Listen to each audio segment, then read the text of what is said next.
Today at Innovation, we have Magnus Lundin as our guest. Magnus has a background within both the public and private and corporate sector, both as an entrepreneur, venture capitalist, and CEO even. I think we'll have a very interesting discussion today with Magnus regarding VC, venture capital, and also big corporates versus startups, and how they can collaborate, and how big corporates should maybe think about startup investments, and also actually attracting startups, because it's not the other way around, not anymore at least. So welcome, Magnus. Thanks a lot. Thanks a lot. I think it was a suitable description. Jack of all trades, master of none. Yeah, yeah, and it's always hard, you know, to try to pin down a person that has worn so many hats, and I don't think that's necessary really. And speaking of hats, you're actually, as we are recording right now, late spring in Sweden, you are just transitioning between jobs. And I don't know if you can say officially where you're heading, but at least you can say where you have been for the last couple of years. Yes, that's correct. I'm in the lucky position to go from one exciting platform to another, and I'm just leaving Next47, which is Siemens global venture capital firm. It's an independent fund backed by Siemens, based in Palo Alto in the US.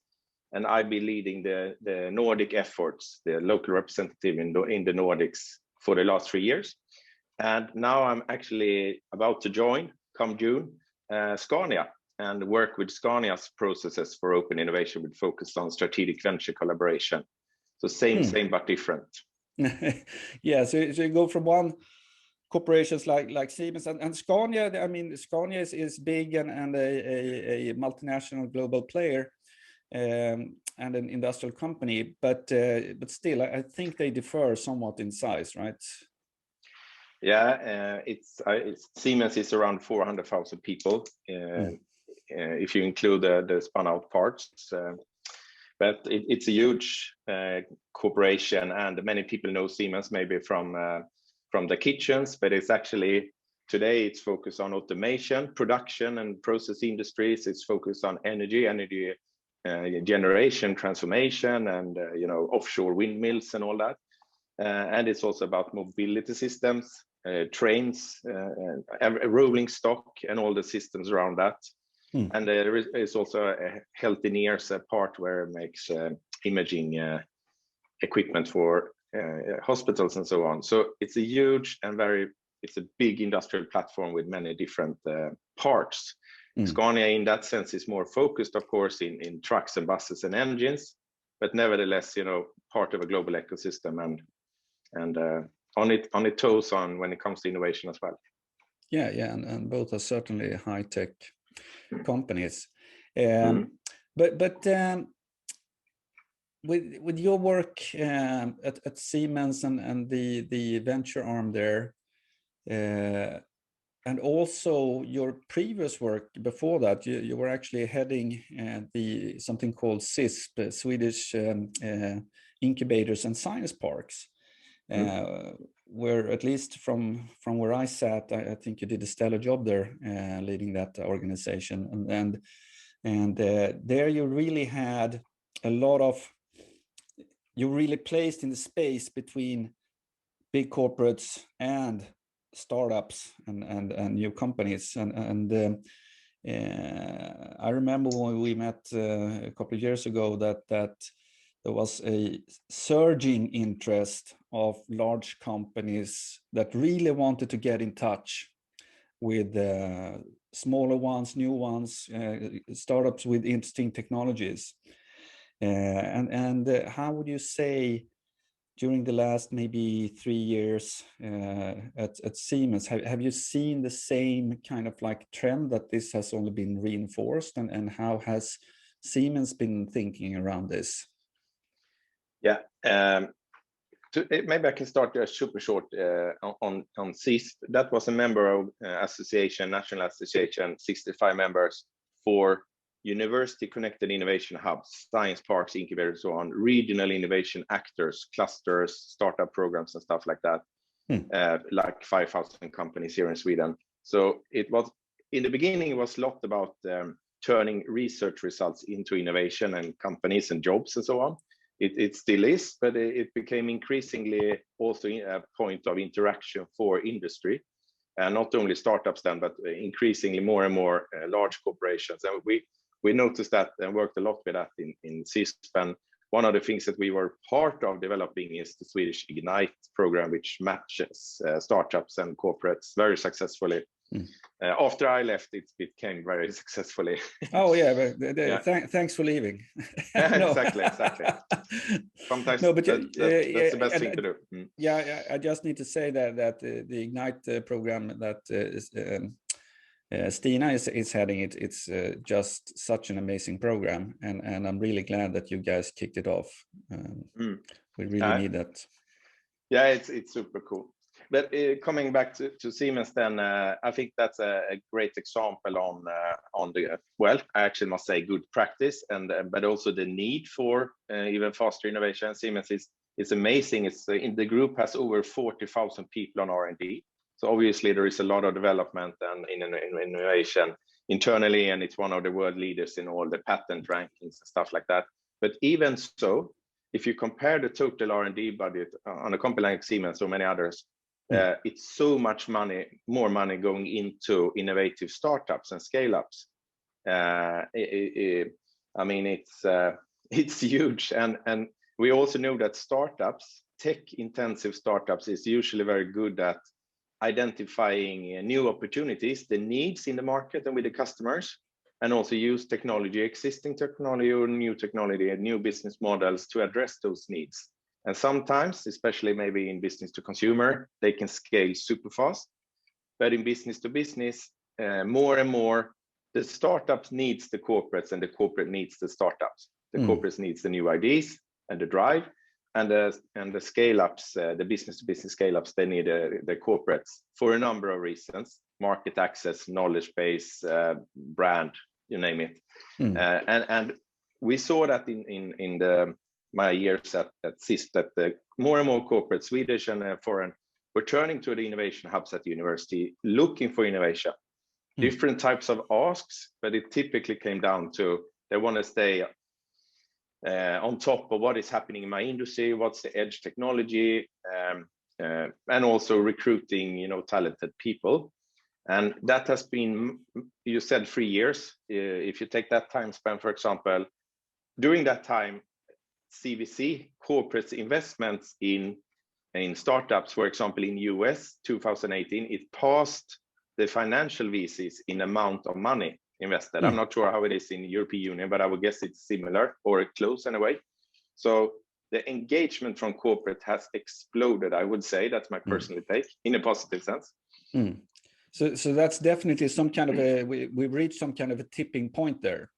And so from a general VC perspective, if we view both those parts, then you have the large corporates are a little bit late to the game. Of course, there has always been some companies that have always been excelling in that area and that have been actively pursuing it and working with it. But I guess this is now becoming more and more common for more and more industrial or large companies. So typically, what are the most common mistakes? Do you have such at least a mental shortlist of what common mistakes are if you're a large corporation trying to set up a venture arm and also reaching out and attract the relevant and the best startups within the technology areas you're interested in? Well, I wouldn't dare to say what do people do wrong, but I have a personal take on what I think is when people do things great, and what is attracting and what is a good practice now. So you said earlier that it's a startups market more, and I think it's been a shift in appreciation of startups as a part of, if you imagine a corporate's total innovation portfolio with their own R&D, collaboration with the universities, research institutes, and so on. And they can also buy and sell companies. But if you talk about ventures, innovative startups, where you typically only buy a minority, you invest, perhaps you invest in something promising. You don't have majority. So tech intensive, minority, fast growing, usually disruptive. And so that's the target group. And as you said, corporates are maybe not always used to do that. Today, there are maybe 1,200 corporate venture capital funds, different setups. Some are maybe trying a little bit. Some are maybe more strategic approach. You look internally, what are my needs? What kind of bits of puzzles can I find outside that matches my need? And you find a startup and maybe become a customer, or you maybe invest a part. You don't need to invest all the time. You can also be a partner, of course. But from an inside-out perspective, then you have, I think, a big shift when it comes to outside-in perspective, where the corporates understand that they don't know perhaps always the full picture of the market. So they listen to the startup space and they take influence and they engage both technology and business models and so on. So if you take Next47, for example, parts of Siemens, the different divisions, they invest themselves in startups perhaps from a more strategic perspective, which is great. But then you have Next47, which is a totally independent company owned by Siemens, but acts independently, are measured on revenues or value creation of the fund, financial goals. And that is great, because then you can act as a pure VC. You can work from what are the best business opportunities. So Next47 spends a lot of time with Siemens and Siemens customers to understand what are the customer needs, map that out, and then try to find the best startups or even the category winner in that niche globally. And then you can offer a lot of money, a lot of support and resources, and you can have that creative dance together and help them to succeed, to deliver to Siemens and its Siemens customers. And of course, it's not only Siemens that does that, it's other great examples as well. But my point is that you can have a both outside in and the two different perspectives. So that is one important aspect, I think. Another is, what do you really offer the startups? Because as we said, it's the startups market. So there is so much money out there. If you are a fairly successful startup, you can more or less choose your investors. Let's say it is like that. Then all the investors, both the financial VCs and the corporate VCs, needs to attract and be allowed to invest even in the best startups, which I think is great. It's even up the playfield. So there you have, if you ask me what are the trends and what are the good practice, it's money is not enough. It's the value add is the new normal, both for VCs and CVCs.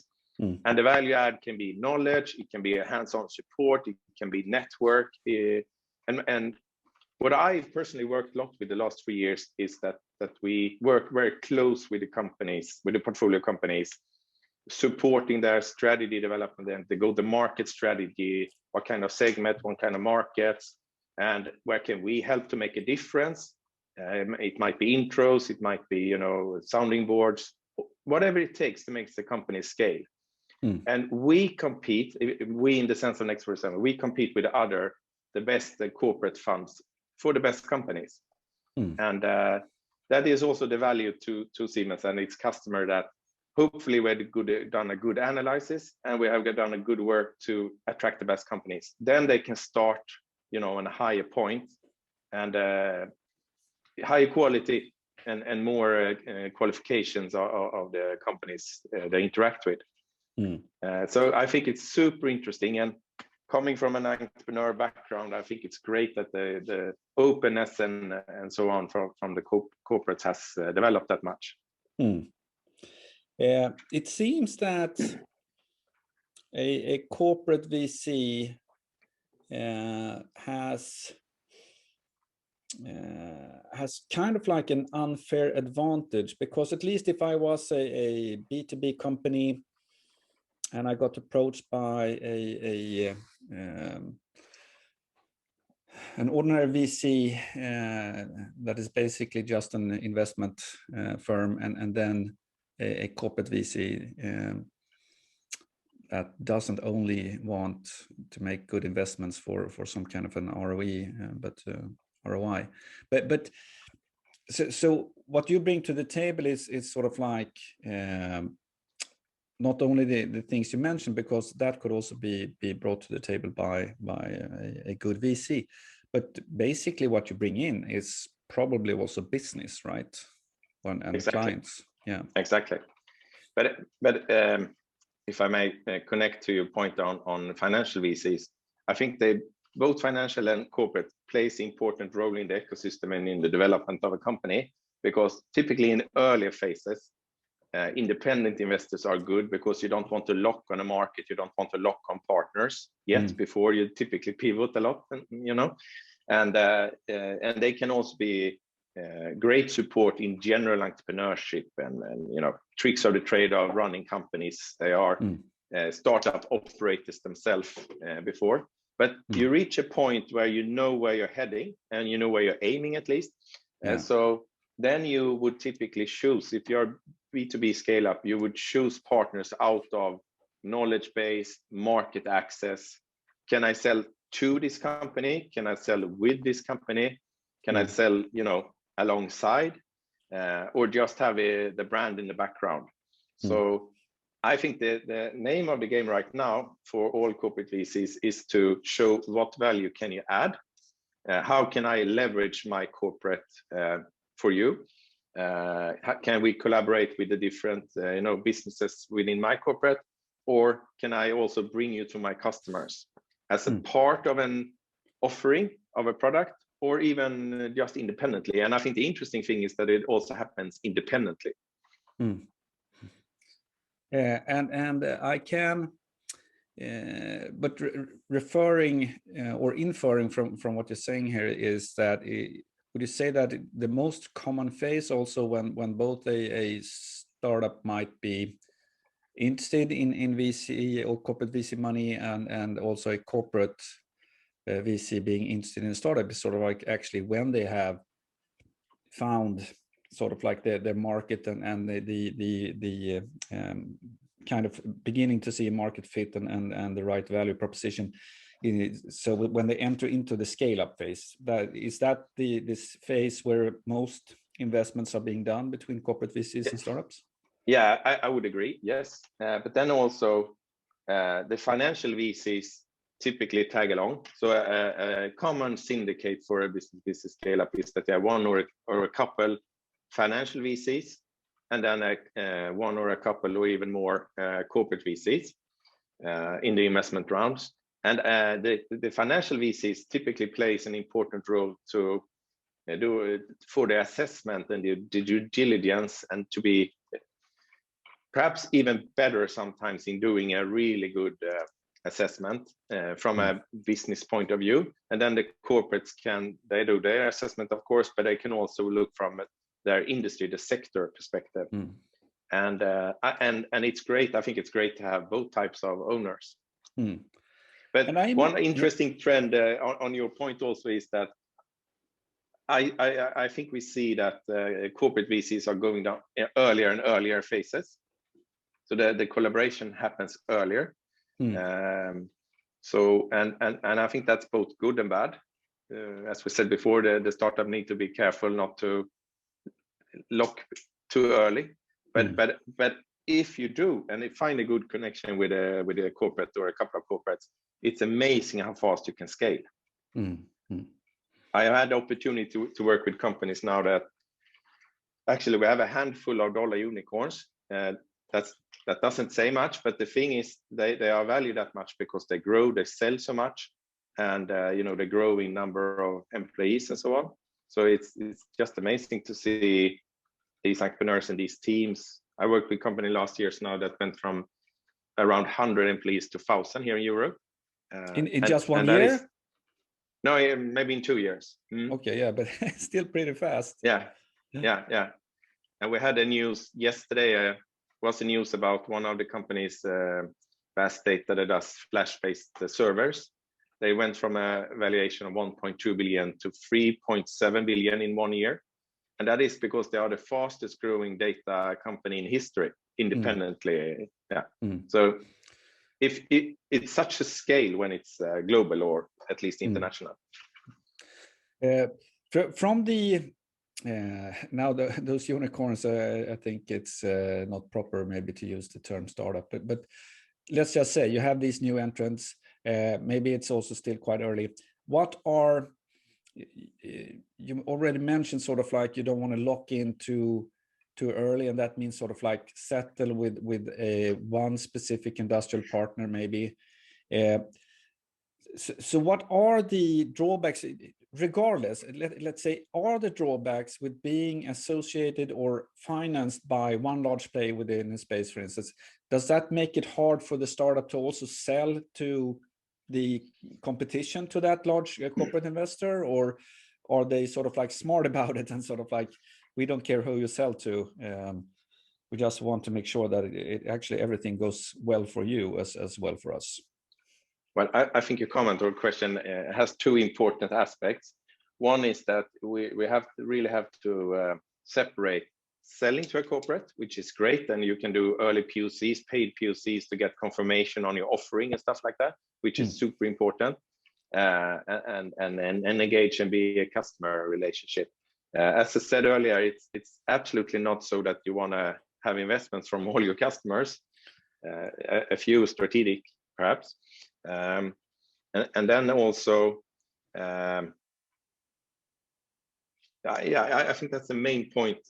Differentiate from investment and selling, and when you do choose your investors, really consider what they can bring, and also what is quite common is that competitors invest. So your question.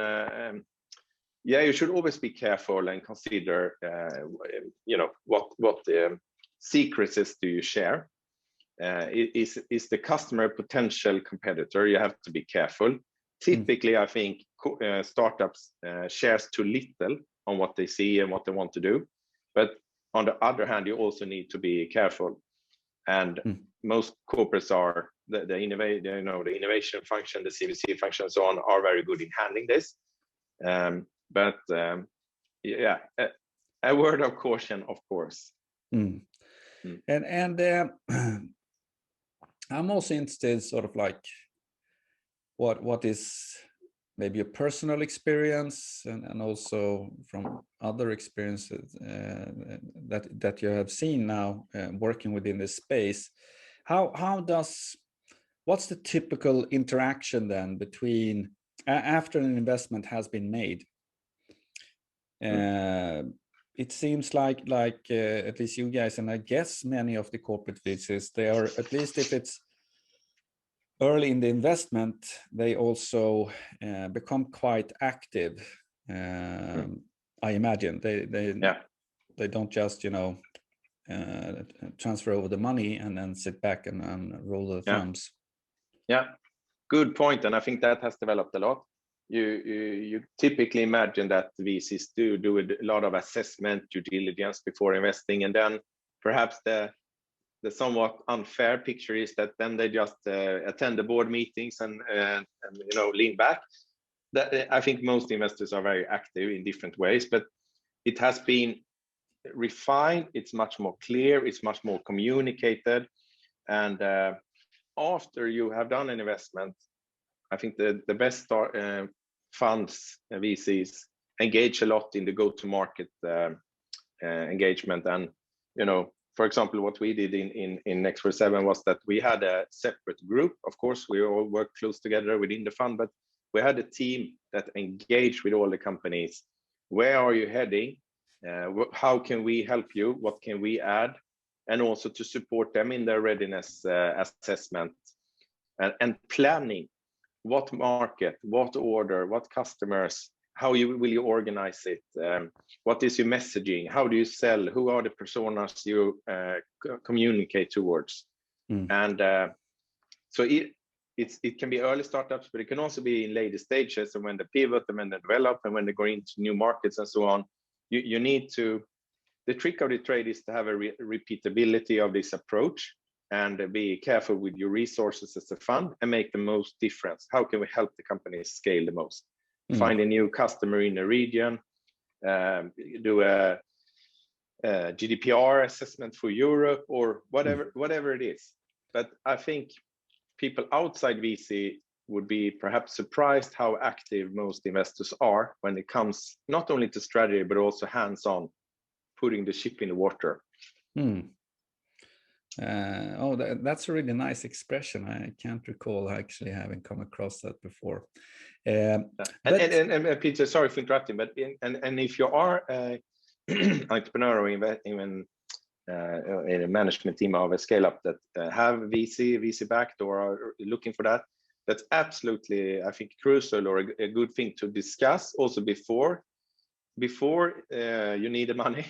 Early on, discuss and network with different investors and learn how would they work, what would they add, what do they want from you, and what can they offer, and to see what's a good fit, and then actually line up the different corporates and VCs and what can I get from you, and ideally get a mix. Yeah, so you can, if you're a founder at a company looking for investors, try to have as many bidders or candidates as possible, and also be very, very strategic about it. Maybe not just look at the valuation and the size of the money only, but also sort of like what each investor can bring to the table. And I was thinking, I mean, there are certainly cases where a corporate VC, or maybe it's another part of the corporation, I don't know, but I imagine it's the same part, that makes a more strategic investment in terms of actually bringing a technology into the company. And basically, well, I think it sounds too trivial to say an acqui-hire, but what you actually, because it's not just a talent, you actually also want to have that technology because it will be a competitive advantage for your organization. How does that differ, or how does that work? Do you have any experience from that? Well, it's big companies are typically very, very good at procurement in identifying what do we need and buy that. And if you take automotive, for example, it might be hundreds of suppliers for a product. So yeah, I understand that in terms of buying equipment, or I mean off-the-shelf stuff, or even project-based development, something like that. But actually buying a company because they have a valuable technology and a good team. Yeah, that's what I'm after. Yeah, and I think that's, I mean, historically, it's perhaps more common that the big company buys a smaller company or part of another company which they need. So doing corporate investment, in one sense, venture capital has been there forever and done spin-outs, Volvo Group from SKF and and so on. But my take is that the new thing is that having minority investment in fast-growing tech startups is increasingly important, because you get access to technology and market and team quicker. And what the corporates need to learn is to be fine with only owning small parts and even investing together with competitors and so on. So that's a bit of a general system learning, I think, that's going on right now. And the upside is yeah, but would you say then that this basically swallowing a technology company just to have access to that technology within the larger corporation, that was more than maybe the modus operandi back or earlier, and now this has been complemented with these more external corporate VC investment. I think this definitely still exists, M&A teams and so on, but it's being increasingly being complemented by being a customer to or partner with or owner in tech companies, tech startups or scale-ups, and it can be, it can be part of how you interact on the market. It can be a collaboration on logistic or fulfillment. It can be technology in your product. Of course, it's a long road. If it's a vehicle or an aeroplane or something, it takes a long time before the technology can be part of the product. But many other things can be bundled easily. So you can sell to the big company, you can sell with them, or just be a part of their ecosystem. You can complement what the corporate typically offers by having a partnership with a new startup. Maybe you can open up, as simple as opening up new contact points with your existing companies. You might maybe just sell to one department. With this collaboration, you can sell to this department.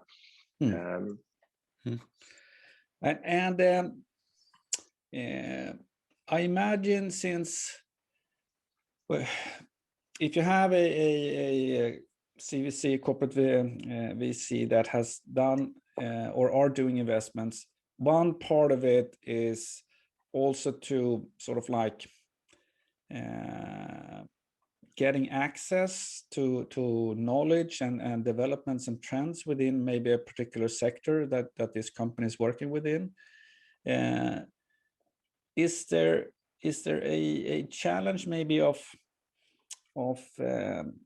somehow not only observe that or absorb that knowledge, but also diffuse it back into the rest of the organization, so it actually maybe becomes at least a small part of the more strategic insight to the company? Yeah, I think if you start with a human perspective, it's nice with a bit of change, but not too much, right? And if you, I think that's also very true for companies, for sure. Yeah, exactly. And typically companies are streamlined, and we have 10-20 years of efficiency programs and so on in industry. So we have learned to be lean and streamline everything from procurement to production, and digital twins that optimize. You plan even before building the production. You have a digital twin to plan it, and also the same with products, so you can test and do it all before, and when you use the product you get info back and so on, which is, by the way, a big Siemens thing. Have to do some commercial. Now, joking aside, of course, what KPIs do people have? How have you planned operation? It's hard to break up and do things differently. Maybe in your process, or in your product, or how you work on the market. So typically disruption, it takes something away and adds something else, and that is tough. So I think the leadership in different levels of corporates need to be very agile, and innovation happens faster and faster, and corporates need to a bit more work both as a startup and with startups, in the sense that startups, we said earlier, they're pivoting, they're shifting quickly, they're listening to the customers and so on, and that is maybe not so easy if you have big investments and so on, if it's process industry, but many other companies could shift a bit, or package it differently, or address the market a bit differently. And I think that digital, because what we are discussing, and coming back to Next 47 again, is our role is to support the transformation of Siemens in this digital age, and that goes for so many companies with connectivity, with sensors, with data, with AI, machine learning, virtual autonomy. What does not being changed now? I mean, it's super interesting, and I can't speak for Scania because I have not started yet, but my personal take on that industry is it's so exciting because you have the shift from selling vehicles to solutions. You have a huge climate opportunity now to go into electric and hydrogen, more sustainable, and you have a shift fairly soon down the road to autonomous. I mean, it's such a, for me personally, I'm very much engaged in the climate aspect, so that feels great to work with. It's cool business development, and it's also meaningful. Hopefully, we are addressing an important part of society. Yeah, and it's also really, really nice that it actually now sort of like is part of that convergence. So it's not an uphill battle anymore. No. Yeah, sorry. No, I was just thinking about, we talked about independent, separate corporates. I think it's also a very interesting trend with all these types of shared platforms. There are, by the way, corporate venture funds that have different types of corporates as LPs. And I mean, here in Sweden, in the Nordics, we have Combient, which I think is a super interesting platform with some 30 biggest industrial companies here collaborating on digitalization and startup. Yeah, and I should just mention to the listeners that I'm actually working at them at the moment in a consultancy role as well. But yeah, they are. I thought they were sort of like commonplace with that kind of strategic organizations helping out with the transformation of larger, let's say, industrial conglomerates. But it seems like there are not that many similar corporate structures, even globally. So it's a very interesting organization to work within. Yeah, but please continue. Yeah, and I think my personal take is that they are addressing a number of important aspects. One is that you need to have scale to be attractive and to be efficient when working with startups and so on. So they have this, Combient Foundry program, which communicate challenges, needs within the corporate partners, the members. And I know, for example, I happen to know that Scania has a few active right now with driver safety in digital systems and transport management and charging management and things like that Scania is looking for, and other companies have others. And by combining, have an efficient system, maybe a bit of a brand, they can attract the startups from globally, and that is harder to do. That I think that's a good complement to do it yourself. But then also, my understanding of Combient is to work with the knowledge and the network within the partner companies and the different roles from open innovation to the different CXO levels. And my experience now working with strategic digitalization or with Nordic companies in the job I just left, I worked a lot with CIOs and CTOs and so on. Even if it's different industry, the roles are becoming more and more, they have more and more in common, because it's strategic approach, digitalization, new business models, new types of innovation interactions, and so on. So also there, I think Combient makes a difference for that. But then we mentioned eKnife before, but I also want to point out I worked a lot with, as you said, the public system before.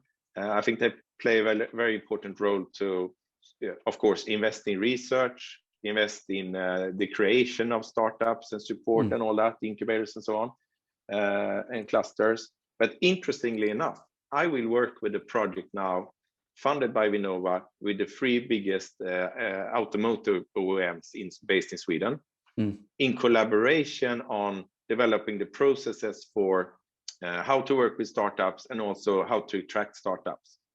So just to mention a few examples, the collaboration part for corporates is also a bit of a new playfield, I think.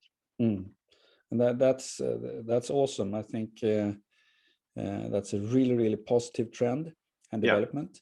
But I'm just also curious, going back to your former role here at Siemens, and just in general, actually, if you are a corporate VC arm, are there any sort of like, what is your freedom to operate in the sense, every VC company usually have like strategic investment areas, of course, but are there some areas that you're not allowed to invest in? And I'm not speaking about, unethical investments or anything like that, but rather, if you have like a specific technology division within your company, let's say storage, and then you see a fantastic disruptor on the storage market that if they succeed, actually it will kill your division. Does that sort of like hinder you from investing in them, which sounds super stupid, of course? Or I mean, are there those kind of limits? You understand what I'm asking, right? Yeah. I'm not in a position really to answer for Next 7 because I'm not working anymore, and it would be more in general, partner level discussion. But in general, coming back to what I said earlier, you can invest to fulfill an internal need and do that, or maybe it's a scale on how disruptive are you, or why are you doing this? Because you can, I think it's a success factor to have CVC function also that are so independent so they will challenge your own status quo. That's my personal take. And I think we see that development, that big corporates are also addressing that to support and to enforce and maybe even chase themselves a little bit. And yeah, no, I guess are you that's investing to fulfill what I was internal needs? Yeah. Or are you investing to fulfill your customer needs? It's a big difference. Yeah. But I think you mentioned something there that sort of like touched upon. I realized that was what I was really asking. Sort of like, are these investments kind of like a threat internally, and hence also kind of like putting a bit of internal pressure and sense of urgency into the organization as well? Generally, the short answer, my take is yes. It's as important as it can be inconvenient for some, for sure. And I mean, it's a really leadership perspective that set that up, but also allow and handle the disruption that will follow. And because I've seen a lot from some of the guests I've had here at Spinnovation. I mean, we are over 80 episodes now. That when you bring in someone that becomes the head of innovation within especially larger companies, or generally does just any kind of innovation within a larger company, it's not rare that you actually meet internal resistance and sometimes even a fully fledged sniper war occurs within the organization. But I guess as a investment vehicle or organization, you're a bit more separated from those day-to-day politics. You're more shielded from that. A general discussion, I think it's the change in society and for the companies is going faster and faster, and product life cycles typically are shorter, and the way you do things is also, for sustainability and so on, things are changing increasingly rapidly. And yes, I think having met so many different companies in different roles, I think you're right. It's the innovation drivers can often have challenges. I think management is understanding the need for it more and more, putting more resources, more mandate, more experienced operators perhaps, and so on, working more openly. I mean, open innovation is a very important perspective that it comes from, goes back and forth in and out in the organization. And to one extent, the open innovation doesn't exist any longer because it's a part of normal innovation. So what does that mean for companies? Yeah, I think that's a really interesting insight, because I always viewed, or have viewed, open innovation as sort of like this grab bag of different types of working with external, finding solutions to unmet needs externally. And there are a great many tools of that, but actually it's super positive that it's also kind of like has almost, I think in many firms actually, it has totally replaced the much of the internal R&D. I think many companies are still need to be R&D intensive, develop their own competitiveness through R&D and innovation and collaborations. And if I look forward now a month ahead, I'm very excited about joining this role at Scania. But by the way, I will be based at Scania R&D part, being a manager for open innovation and strategic venture collaboration. So it's both an internal collaboration perspective and external, working with processes on that. So I think it's a perfect setting. Yes, hopefully.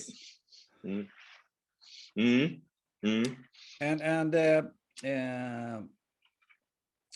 I totally agree with you, of course, that having that it's important actually to have a focus on internal R&D, but I remember one of my former guests, he mentioned that the R&D department really didn't do, and that was his company, of course, that he came from. He didn't view it as that most of the innovation came from there. They had deep technical knowledge, of course, but the innovation usually came from the marketing department that was out there speaking to the actual customers and bringing in new suggestions from them. Yeah, but I think it's a very valid point. R&D, I mean, it's your secret sauce. It's your competitiveness. It's also your trading goods when you collaborate with others. Take, for example, Ericsson, who makes a lot of money on the patents. So I think it's an inside-out perspective also on R&D. And then when you mention market and market innovation, I think that is super interesting. We've seen that in US for a longer time, perhaps. And we saw that during my time at CISP, that the corporates that reached out to the science parks and incubators and universities, they were not, historically it was more tech and R&D collaboration, perhaps. But now it was more and more market-driven innovation. So I think that is great that you have both perspective and the public-private innovation system and the corporates need to understand that more and more innovation will be driven from the market side, but will need technology to deliver. But the new business models, we as private consumers has learned to appreciate digital services and interfaces, delivery and all that. And then when we go to our work, or actually we stay home and work, we will anticipate the same level of easiness, nice interfaces, delivery, fulfillment, and all that. So if you generalize a bit, what has happened through technology to business to consumer with Airbnb and Spotify and all that, asset-like market platforms and things like that, I think we will see that. And the data game and the data business, how will that affect industries of tomorrow? It's super interesting. Yeah, and I think you're completely right there. Kind of, or maybe one shouldn't be surprised, but sort of like that, it has been this lag or disconnect between the consumer market and the general trend towards, especially I'd say, ease of use and the overall user experience. which in some way maybe sounds trivial, but it's really not, and it's so super important. And it's really good to see that sort of like also coming into the like B2B offerings, and I think, but still, I'm kind of like amazed still how some products or how some companies actually still remain out there, because if it was more of, let's say, the user's choice. I know a lot of time reporting systems, for instance, that would not get the user's vote, for instance, in large corporates. So that's just a trivial insight, of course, but still, I think that's a totally underutilized edge that you can use as a new company entering a new market, of course. But Peter, just one example, if you imagine field service and all the companies that have service and repair personnel out in the field, we've been playing with virtual reality in toys and games, with important market in itself. But now, during the last year, many companies has been enforced to do it on distance, let the customer themselves do but aided with virtual reality and augmented reality and so on. As just mentioning one example, on a very quick disruption. And I imagine all companies won't go back to have all that own stuff out. Yeah, and I think in general also, as you referenced to her, and for your viewers, this is being recorded, and 1 year after the Corona outbreak, a little bit more, so May 21. And so we're still feeling it's definitely maybe the last third stretch of the Corona pandemic. Let's hope so, where the vaccinations have started and all that. But if there has been at least one good thing, one silver lining in this super dark cloud, it has been that a lot of us and a lot of companies has actually been not nudged, but actually pushed to move towards more digital solutions and to totally reinvent the workflows. And I think that's a boon, both for the companies and also for us as employees. And don't not to forget, hopefully the push it will have for sustainability with all these different programs, not sure. At least European Union, who will aim so much money on sustainable solutions instead. So it's terrible with Corona, but one silver line, as you said, might be that this was really the big push we needed for the climate shift. I think with that, Magnus, we'll conclude. I had a great hour here with you. I hope everyone listening in that you actually learned something from Magnus. My intention and ambition with every episode here is that you will either learn something or get to be inspired about something, or perhaps even both. And I think also it's very I think you set such a good example, Magnus, by being one of those master of jack of all trades. Yeah, a jack of all trades, because we need more of that kind of people that sort of like have experience from different areas within different sectors, because innovation happens now in the intersections and not so much within a specific sector.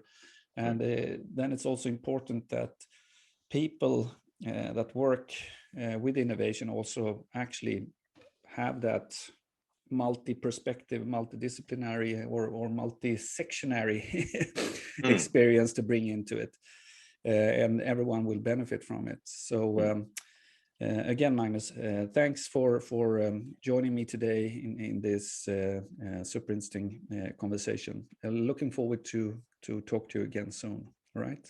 Thanks for having me. Very interesting. Bye. Thanks a lot. See you. Bye.